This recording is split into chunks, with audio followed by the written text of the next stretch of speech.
This is Linsalata, and this is for Project Portfolio 4. This is TicTacToe, and I have used UI Studio's tutorial on YouTube and their code and how they did it, and mad props to them. I understand more about how to use UI and buttons a lot more.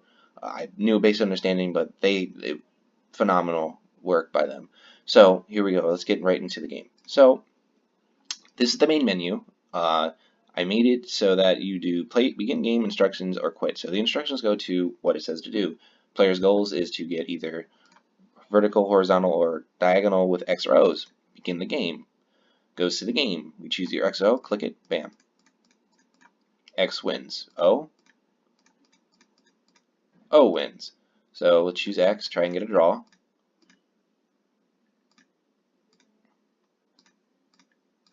Draw. There you go.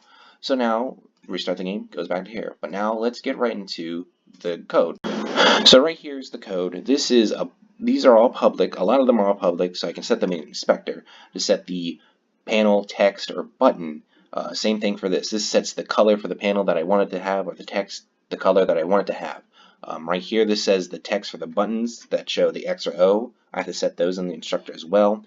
Same thing for the game over panel that shows up at the end, and it's a draw as well. The private is for in here code to say, okay, it equals 0, but if it equals 9, it says it's a draw because no one's won, yada yada yada.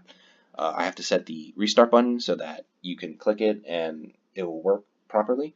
The player X and player O, I have to set those too as well so that you can click them. And then the player color, I set those to say, okay, so now it's red and black, or that's gray and black for the O, or vice versa. Game info, choose X or O. I put that in there to say, okay, so it shows this.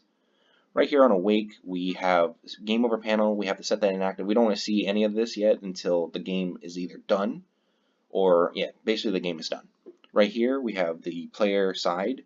So if the player side is equal to X, it shows this color.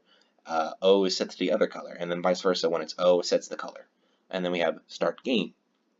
Right here, start game. The interactables, when we press X and O, those aren't active at first until the game starts, and when it restarts, it's false. Set player button, when we click either X or O, that's false until the game restarts or it's booted up again. Same thing for the info. Game restarts, it says choose X or O. I want that to be false so that it's not in the way of choose, you click the thing. Right here, I like this code a lot. This code says for the diagonally, vertically, or horizontally, any X or O's ends the game right there. That says if it equals that, ends the game. So, but we also have move count, and if it's not, if any of these don't activate, it goes into move count for draw, which is 9, equals greater than or equals to 9, or else it changes size until one of these is equal to this or this. Right here just sets the player's color to active or inactive. X is activated for new, O is old character, switches, O is new, X is old. There you go. Right here I like this a lot because I use the interactable to say it's false when it's a draw or a win, so you don't click anything unless it's the restart button to restart the game, and that's still false until the game starts to make it true. Right here it changes the sides basically for the code up there that we saw to make it 3 in a row. Again, same code before. If it's X, put the color, put the other color. O, put the color, put the other color. The game over panel, that shows the X wins, O wins, or it's a draw. We set it to true for when the game wins up there, and it shows its value in there. This right here, the toggle, makes it so that I can have the buttons be toggled on or off until I want them to be turned on or off. Same thing for this. When we clicked X or O to go first, toggle them on or off. Right here is restart the game.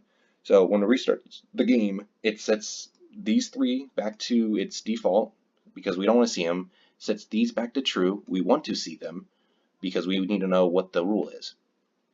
Right here is the set player color. This basically says if it's not, it's inactive. We don't want it to be shown at all because the game is either done or it's not. But that is basically it. Thank you for your time. Big shout outs to UI Studios.